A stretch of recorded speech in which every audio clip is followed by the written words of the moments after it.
Penn State just added Jackson Ford to their 2026 commit list. Edge rusher. Haven't watched a whole lot of Nittany Lions. I feel like it's been a while. Always the athletes I watch from high school going into college, they're not always necessarily like the athletes that you'll watch go to like Alabama, but when they come out of, there's just something about state college that, like, I'm not trying to get into a whole rant right now. I don't know what it is, but when you watch the combine, like every year there's every position at every year is a Penn State kid where you're like, this kid's just a friggin' hell of an athlete. So talk about athletic development at the college level. I'm not sure that anybody does it as good as Penn State. 6'4", 240, Malvern Prep, Pennsylvania.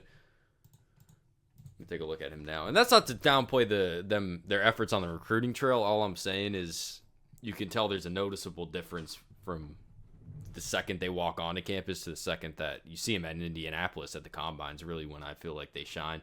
But I heard this rumor. You guys are going to have to either expand on it or maybe it's bullshit, but there's a rumor that their indoor practice facility's built on on a hill. So they're always like on an incline or a decline, which is supposed to make you a better athlete. I don't know if I made that up or if I dreamed that or if I heard that somewhere. I believe it.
So I'm going to preface my evaluation with this kid. I absolutely love him as a run defender.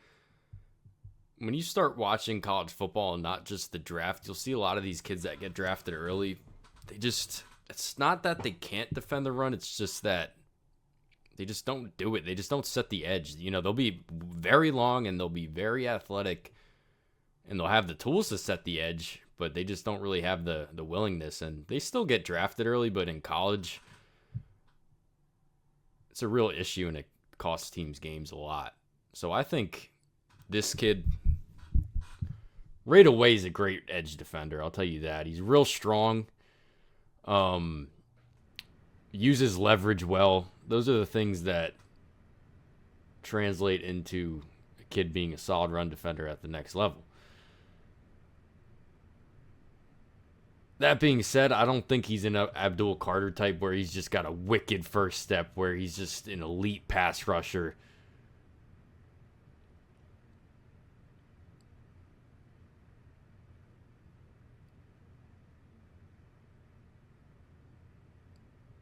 But like I said, all that stuff, especially at Penn State, I've seen them develop kids so much. So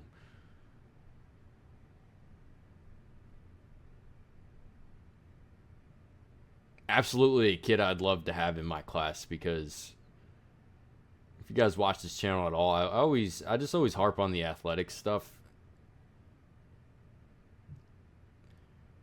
because I'm trusting my coaching staff to develop the football stuff.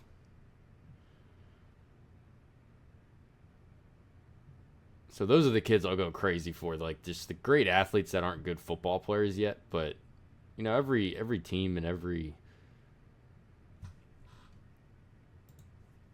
school has their own philosophy on the type of kids they want to recruit, and you could tell this kid just kind of fits the Penn State mold.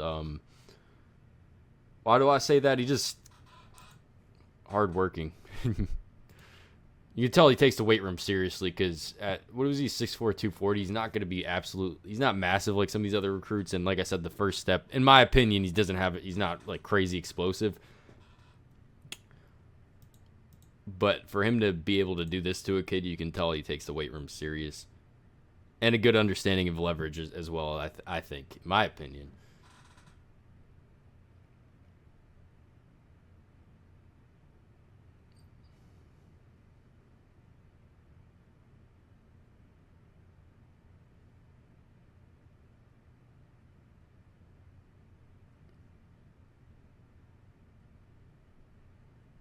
But you guys got to let me know what you think about Jackson Ford here, 6'4", 240.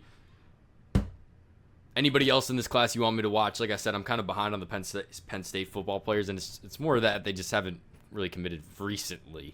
It's not to say that they don't have a good class. Obviously, just got have a pretty high ranked class. Just haven't watched them yet. But you guys let me know if there's anybody specific you want me to put on the channel. Thanks for watching.